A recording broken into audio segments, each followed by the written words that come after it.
Assalamualaikum warahmatullahi wabarakatuh.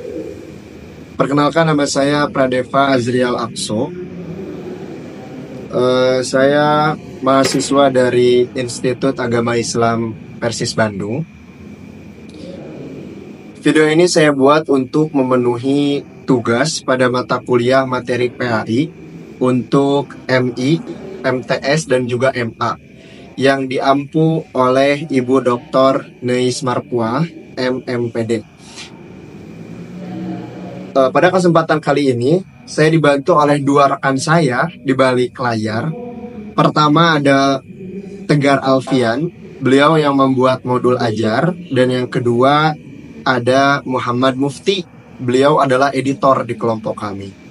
Nah baik, di kesempatan kali ini, kelompok kami akan membahas atau mengambil materi tentang akidah akhlak, khususnya pada materi kelas 3 tentang tolong-menolong. Nah, oke. Mungkin kita pernah melihat teman kita atau mungkin saudara kita yang sedang mengalami kesusahan, sedang mengalami kesulitan, dan kita sebagai manusia atau manusiawi, ketika melihat orang yang kesusahan atau kesulitan itu pasti ada sekali niat ingin menolongnya. Nah sekarang apa sih itu tolong menolong? Nah secara definisi, tolong menolong itu artinya adalah saling membantu. Tolong menolong itu artinya saling membantu. Untuk apa tujuannya? Tujuannya adalah untuk menunjukkan rasa peduli kita kepada sesama. Contohnya ketika misalkan kita melihat ada teman kita yang kesulitan, kita bantu, kita tolong. Nah itu sebagai bentuk peduli atau sebagai bentuk ungkapan kasih sayang kita kepada orang lain. Nah Allah Subhanahu wa Ta'ala di dalam Al-Quran juga bilang atau memerintahkan untuk saling tolong menolong. Di dalam surat Al-Maidah, Allah memerintahkan manusia untuk saling tolong menolong. Wa ta'awanu 'alal birri wat taqwa. Dan tolong menolonglah kamu dalam perbuatan baik atau dalam kebaikan dan takwa. Tapi wala ta'awanu 'alal itsmi wal 'udwan. Tapi jangan kamu tolong menolong dalam perbuatan dosa dan juga permusuhan.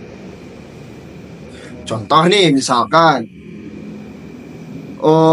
ada teman kita yang jatuh. Misalkan lagi main sepeda nih, kita lagi sepedahan bareng. Sore pulang sekolah, ayo kita sepedahan. Ternyata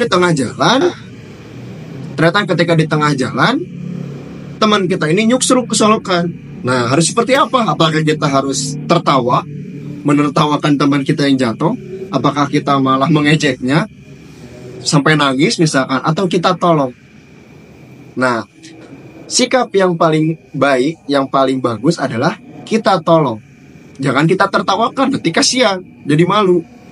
Nah, tapi kita harus tolong teman kita itu, karena dia lagi ada dalam kondisi kesusahan, jatuh nyuksruk, kita bantuin, bukan ditertawakan. Contoh, misalkan ada teman kita yang tidak membawa bekal, istirahat dia cuma ngelamun aja, ngehuleng aja. Nah maka kita harus membantunya.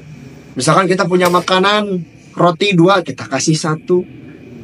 Misalkan kita punya jajanan banyak, kita bagi kepada dia.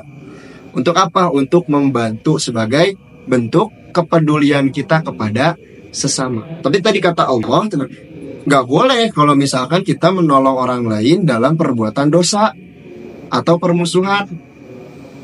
Contoh, misalkan lagi ulangan nih, kita lagi ulangan, ngerjain soal.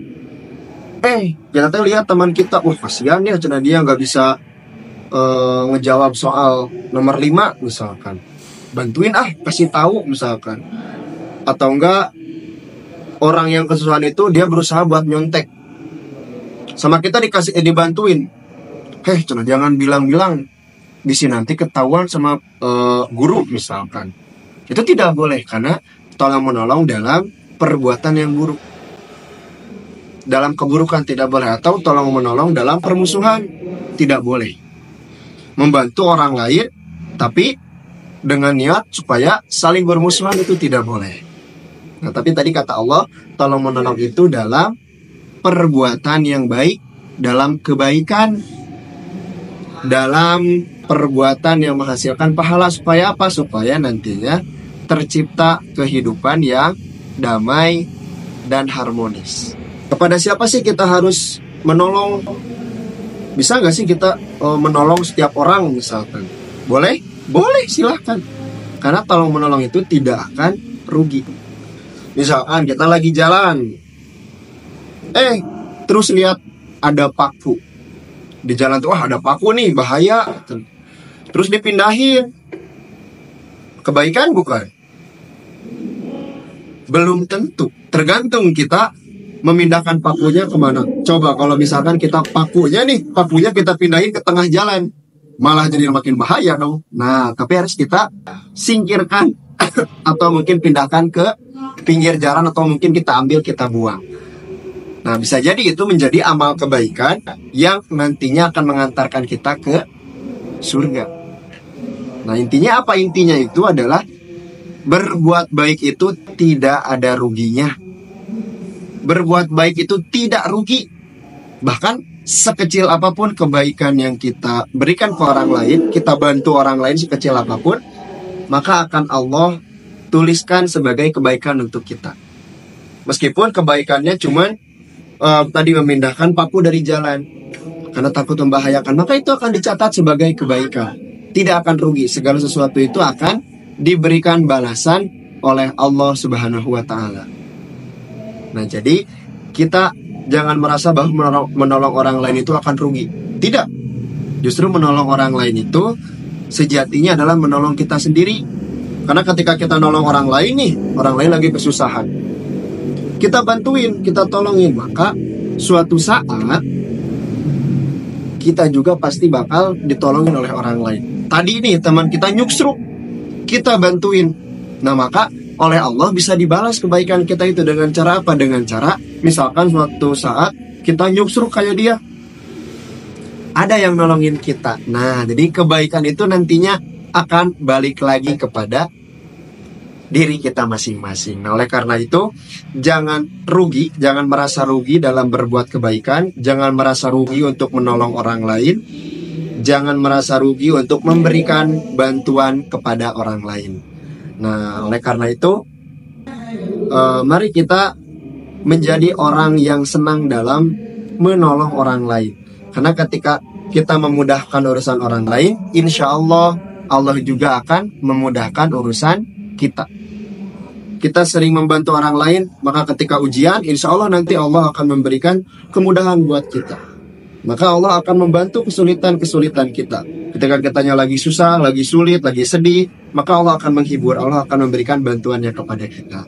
Nah, mungkin itu sedikit tentang tolong menolong. Nah, oleh karenanya, mari kita menjadi orang yang senantiasa tolong menolong dan orang yang memperbanyak kebaikan-kebaikan supaya bisa menjadi amal yang membantu kita untuk masuk ke dalam surganya Allah. Nah, mungkin cukup segitu yang dapat saya sampaikan. Saya tutup saja dengan doa, Rabbana atina fid dunya hasanah wa fil akhirati hasanah wa qina adzabannar. Wassalamualaikum warahmatullahi wabarakatuh.